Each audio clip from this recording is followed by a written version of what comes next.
what I see is a form of vengeance.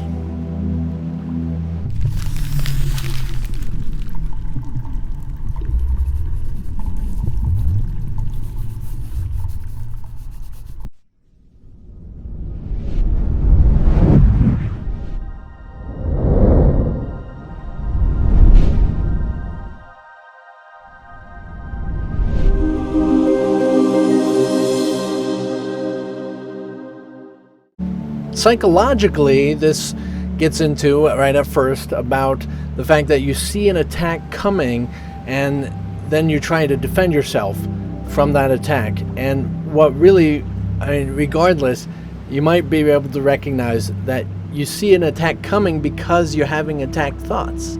Like you're having ideas of attack. Now, attack thoughts get into a lot of different variations and understanding that it gets into a much greater depth about quite literally everything being attack thoughts. And in this way of everything I see as a form of vengeance. That's pretty intense.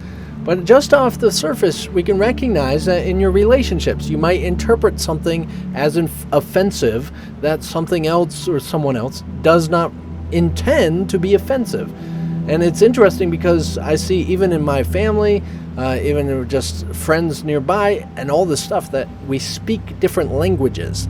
And this is often what I'm referring to is this form of, say, we hear things that are offensive that others don't intend for them to be offensive, or we even interpret body language differently, we interpret the fluctuations in someone's voice differently, and we don't actually experience someone as they intend or are offering themselves. And we naturally have problems with relationships and problems with life and dealing with other people because we can't get past our, say, vengeance of our own minds, that we think everybody's attacking us. Oh, I don't know what they meant by that. Oh, did they mean this? And oh, they're such jerks and everything. And even especially with this sarcasm thing that some people really find offensive, regardless if they actually intended it for it to be offensive or not. So we want to recognize that psychologically, yes, essentially if I perceive a defense, I also perceive, or a reason to defend myself, I also perceive a weakness, that I'm saying I am weak and I need to be defended. So if in that attack, instead of recognizing those words, which is more common, could mean other things and could be just kind of ignorance and childish ways and these things that really, or even sarcasm, it's likely that if I'm obsessed with that, I'm making it into a problem. I'm making it into, say, this difficulty. So in the same way as I see only the perishable, I see nothing that will last.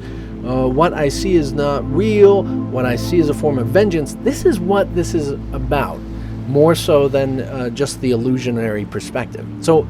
But when we get down deeper into this, which I sure was enjoying in my journey and brought me to my transcendent death experience, was this really everything is an illusion. That quite literally I see separation because I have attack thoughts. That everything essentially is a derivative and a projection of what I see, and my anger, my upset, my frustration, all projected outward.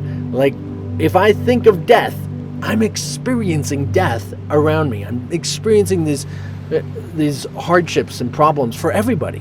That I am not alone in experiencing the effects of my thoughts.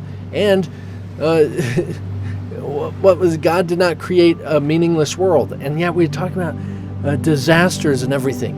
And that essentially, with this projected outward experience, it's pretty intense to recognize that all the disasters that are happening are actually my responsibility. That's huge, right? Now, when we say my responsibility, it's not reference to this particular person, but you're going to feel the weight on your shoulders, I'm sure. But that which carries the yoke for you, referencing scripture, that is, say, Christ. So this is actually about Christ's responsibility. But it's pretty intense just to even think about it. And we want to gain this responsibility because in that, if we accept responsibility, we also separate ourselves from this physical body, individual perspective, and we start recognizing what has authority, which we are one with. We start recognizing what is Christ, in which we are one with. Okay? So that's why this whole training is all about this. Do I really want to see the perishable? Is this the world I really want to see? Or do I want to recognize the world in which God has intended for me? The real world in which is behind this. Do I want that instead? Because I see all this upset, problems, death, and everything because my mind is obsessed with it. Absolutely obsessed. I mean, drama. I mean, look at those TV shows now. Jeez, drama.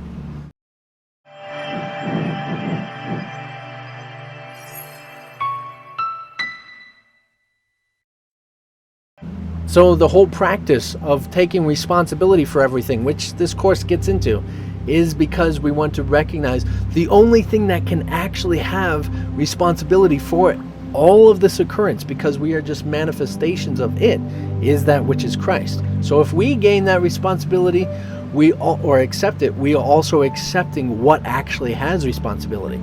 Because if we're all puppets for God, let's say, as some people put it, then God is guilty for everything we do.